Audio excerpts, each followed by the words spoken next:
What if I told you the most recommended exercise for poor leg circulation after 60 might actually be slowing your recovery? As a surgeon, I see it constantly. People walk faithfully. They elevate their legs. They wear compression socks, and they still end up with cold feet, chronic swelling, burning pain, and eventually falls. And here's the scary part. Poor circulation isn't just discomfort. After 60, it quietly raises your risk for slow healing wounds, dangerous infections, and in severe cases, amputation.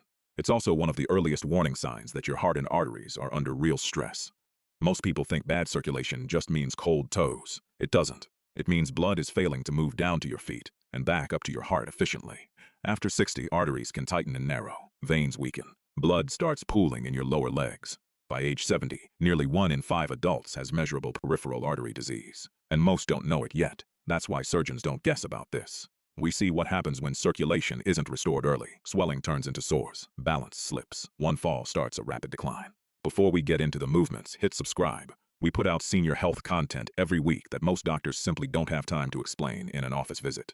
And stay with me to the end, because I'm saving the most powerful movement for last. It's the one rehab specialists call the surgeon's secret weapon. Now let's get into it. Here are the 5 movements that surgeons and rehab specialists actually rely on to restore blood flow, reduce swelling, and protect your independence after 60. We're counting down, and the best is last. Movement 5, seated ankle pump, starting with number 5 on our countdown.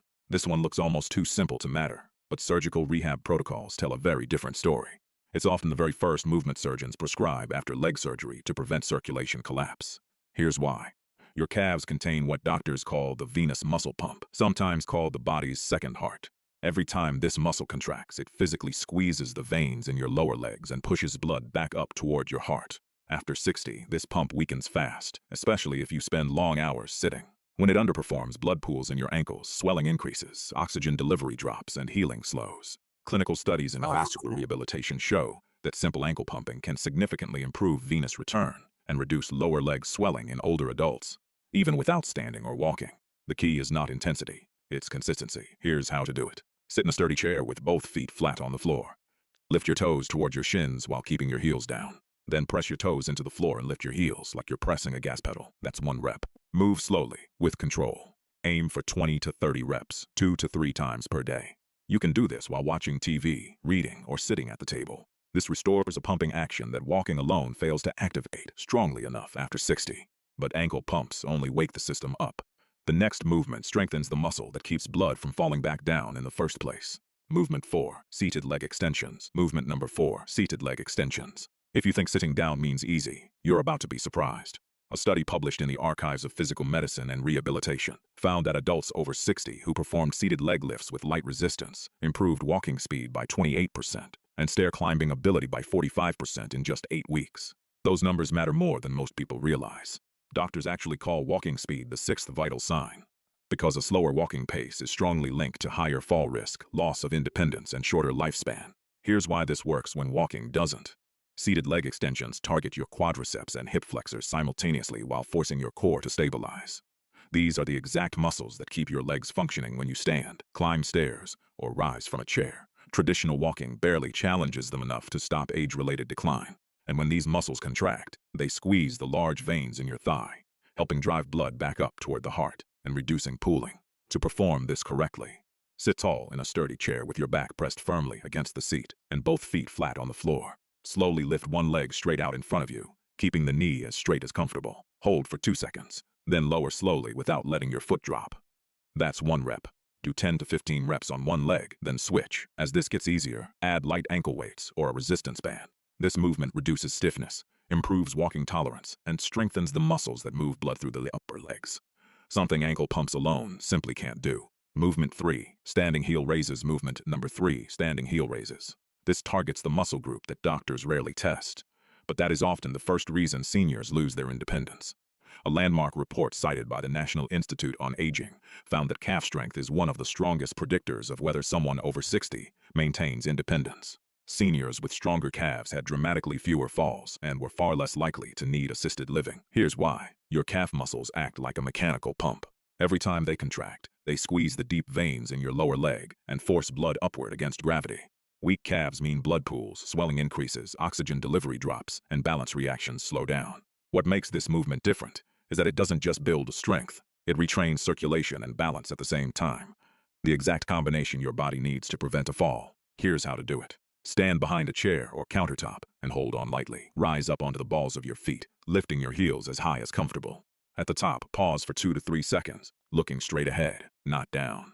Then lower slowly, taking about 3 seconds to come back down. Start with 10 repetitions. Work up to 20 or 25 as strength improves. That brief pause at the top is where the magic happens. It forces your balance system and calf muscles to fire together. Exactly what happens when you catch yourself during a stumble. Movement 2.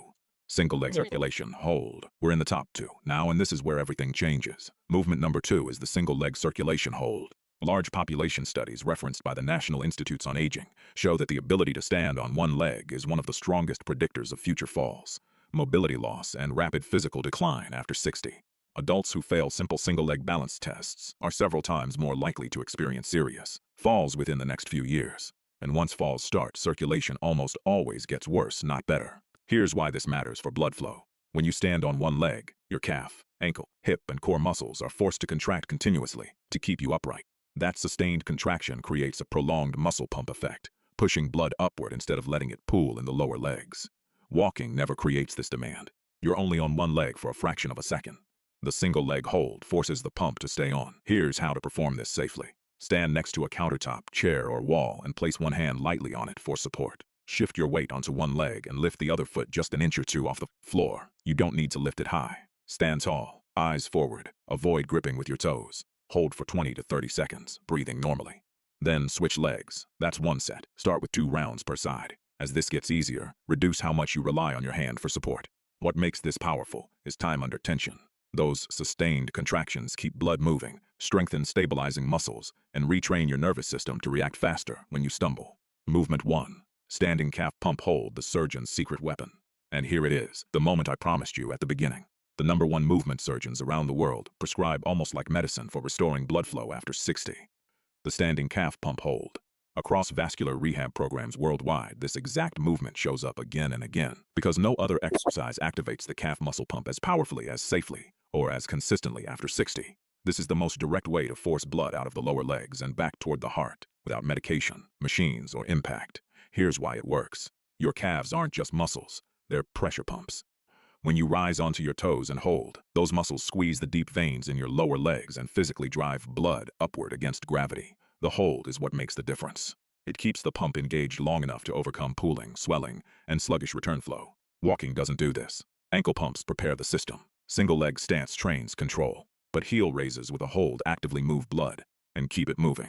Here's how to do it properly. Stand behind a chair or countertop and hold on lightly for balance. Feet hip width apart. Slowly rise up onto the balls of your feet, lifting your heels as high as comfortable. Now pause. Hold the top position for 3 to 5 seconds, breathing normally, eyes straight ahead. Then lower slowly, taking about 3 seconds to come back down. That's 1 rep. Start with 8 to 10 reps. Over time, work up to 15 to 20 with full control. Clinical rehab data consistently shows that seniors who master controlled heel raises improved circulation, walking endurance, ankle strength, and balance confidence all at once.